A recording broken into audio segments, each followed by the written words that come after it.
Welcome back to Mrinal recipes. आज आपण जी recipe बघणार आहोत ती आहे क्रिस्पी पोटॅटोची भजी।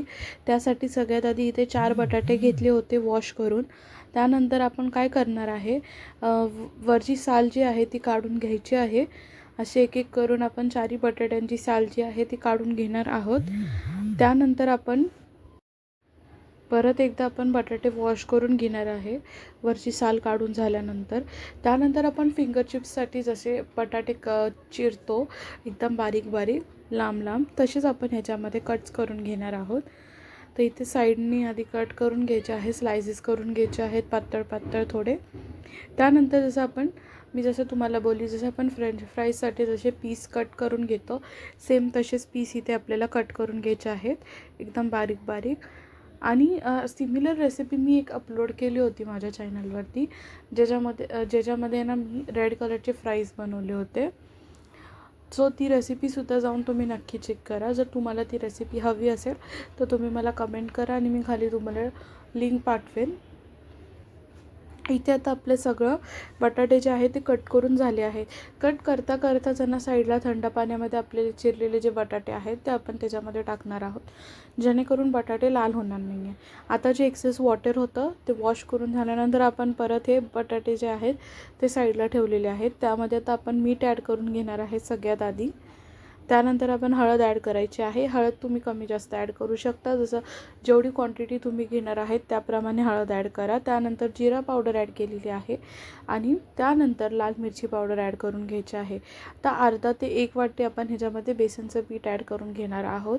आणि स्टार्टिंगला आपल्याला काय करायचं आहे, बेसनचं पीठ ॲड करून झाल्यावर बिना पाणी ॲड करता आपण फक्त जे मसाले आपले ॲड केलेले आहेत आणि जे बेसनचं पीठ आहे ना त्याला आपण प्रॉपरली मिक्स करून घेणार आहोत।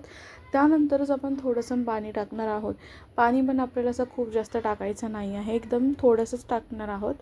इथे मी तुम्हाला पुढे क्वांटिटी दाखवेन की तुम्हाला किती पाण्याचं क्वांटिटी तुम्हाला त्याच्यामध्ये ॲड करायची आहे, तेवढीच तुम्ही त्याच्यामध्ये ॲड करा। नाहीतर मग ते एकदम लिक्विड कन्सिस्टन्सीमध्ये झालं तर मग आपले फ्राईज एवढे छान लागणार नाहीत। थोडे क्रिस्पी लागण्यासाठी आपण पाणी थोडं कमी टाकणार आहोत। तिथे तुम्ही बघू शकता की मी किती पाणी ॲड केलं, एकदम थोडंसंच पाणी ॲड करायचं आहे, जेणेकरून आपले मसाले आहेत ना ते प्रॉपर आपल्या बटाट्यांना चिपकून राहील आणि मसाले आपण आपले फ्राईज फ्राय केल्यानंतर ती टेस्टसुद्धा राहील त्याच्यामध्ये। तर आता प्रॉपरली मिक्स करून झाल्यानंतर तुम्ही बघू शकता की ते जरा स्टिकी झालेले आहेत आणि आपल्याला भजी बनवायचे आहेत। सो 2-3 म्हणजे आपण थोडासा बंडल घेणार आहोत 3 ते 4 फ्राईजचा आणि मग आपण फ्राय करणार आहोत। इथे आपण एका साईडला पॅनमध्ये तेल गरम करायला ठेवलेलं आहे। आता तेल गरम झाल्यानंतर तेल चांगलं गरम होऊन द्यायचं आहे। तेल गरम झाल्यानंतर लो टू मीडियम फ्लेम ठेवायचे आहे आणि जसे मी इथे बटाटे सोडत आहे थोडी क्वांटिटीमध्ये, तसं आपण बंचमध्ये थोडेसे बटाटे घेऊन फ्राय करायचे आहेत।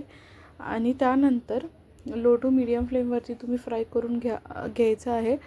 बटाटे फ्राय होण्यासाठी जास्तीत जास्त 4 ते 5 मिनटंच लागतात, जास्त टाईम लागत नाही, पण लो टू मीडियम फ्लेमवरती फ्राय करा।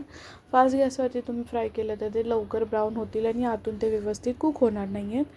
तर आता पहिलं आपण 1 ते 1.5 मिनटं आपण त्याला फ्राय होऊन द्यायचं आहे।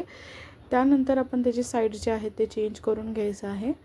असं आपल्याला 2 ते 3 वेळा साईड चेंज करून घ्यायचं आहे, जोपर्यंत त्याला छान असा गोल्डन ब्राऊन कलर येत नाही तोपर्यंत। तर तुम्ही बघू शकता आपण जे भजी बनवलेले आहेत त्याला आता गोल्डन ब्राऊन असा कलर आलेला आहे। सो तुम्हीसुद्धा रेसिपी ट्राय करून बघा आणि मला कमेंट करून सांगा कशी वाटली recipe. Thank you so much for watching.